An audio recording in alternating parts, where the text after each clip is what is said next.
Welcome to food X channel. இன்றைக்கி நம்ம என்ன டிஷ் செய்ய போகிறோம்னா டபுள் பீன்ஸ் வச்சு ஒரு புலாவாட்டம் பண்ண போகிறோம். அதுக்கு ஒரு பாத்திரம் எடுத்துக்கோங்க, கிட்ட ஒரு கொஞ்சம் கீ விட்டுக்கோங்க, கொஞ்சம் ஆயில் விட்டுக்கோங்க. 2 ஹீட் ஆனோடனே ஹோல் கரம் மசாலா இருக்குங்களா, பட்டை கிராம்பு ஏலக்காய், நான் சாஜீரா போட்டிருக்கேன். இல்லாதவங்க சோம்பு ஜீரகமோ எது வேணுமோ போட்டுக்கோங்க.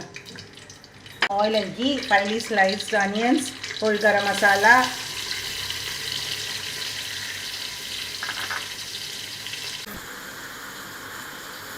add some salt to it. கொஞ்சம் உப்பு சேர்த்துக்கோங்க. நல்லா லைட்டாக கோல்டன் ப்ரௌன் ஆகிற வரைக்கும் வதக்கிக்கோங்க. add some slitted green chilies, பச்சை மிளகாய் போட்டுக்கோங்க. add some ginger garlic paste, இஞ்சி பூண்டு பேஸ்ட் சேர்த்துக்கோங்க. பச்சை வாசனை போகிற வரைக்கும் வதக்கிக்கோங்க. கொஞ்சம் புதினா சேர்த்துக்கோங்க. ஃபைன்லி சாப் கொரியாண்டர் லீவ்ஸ், கொத்தமல்லி பொடியாக இருக்கிற கொத்தமல்லி சேர்த்துக்கோங்க. தயிர் இருந்தால் தயிர் சேர்த்துக்கோங்க, தயிர் இல்லைன்னா தக்காளி, சும்மா ஒரே ஒரு தக்காளி சாப்பிட்டு நல்லா வதக்கிக்கோங்க. தென் கேப்சிகம் இருந்தால் போட்டுக்கோங்க, இல்லாட்டி கேரட் பீன்ஸ் என்ன காய் இருக்கோ போட்டுக்கோங்க. எல்லாத்தையும் ஒரு 2 நிமிஷம் நல்லா வதக்கிக்கோங்க. பச்சரிசி போட்டிருக்கேன், இல்லைன்னா பாஸ்மதி ரைஸ் என்ன இருக்கோ ஒரு 1/2 hour வாஷ் பண்ணி ஊற வச்சுடுங்க. சோப்ட் ரைஸ் அரிசி போட்டு ஒரு 5 minutes வதக்கிக்கோங்க. 3 to 4 minutes வதக்கிக்கோங்க, போதும். கொஞ்சம் ட்ரை ஆகிற வரைக்கும் வதக்கலாம், போதும்.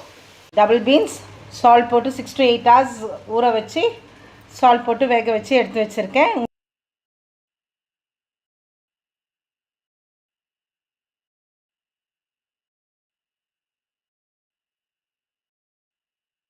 ரெண்டு கப் ரைஸ்க்கு 4 cups ஆஃப் வாட்டர், சுடு தண்ணி ஊற்றுறேன், ஹாட் வாட்டர்.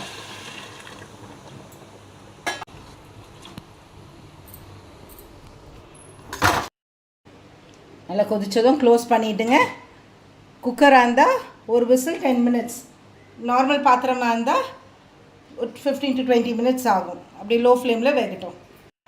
இப்போ நம்ம டபுள் பீன்ஸ் புலாவ் ரெடி ஆகிடுது. அது கூட ஒரு சைட் டிஷ்ஷும் ரெடி ஆகிடுது. இது சாப்பிட்டு பார்த்துட்டு எப்படி இருக்குன்னு மறக்காமல் கமெண்ட் பண்ணுங்கள். ஃபுட் எக்ஸ் சேனலுக்கு லைக் பண்ணுங்கள், ஷேர் பண்ணுங்கள், சப்ஸ்கிரைப் பண்ணுங்கள், கூடவே அந்த பெல் பட்டனை ப்ரெஸ் பண்ணுங்கள். தேங்க்யூ.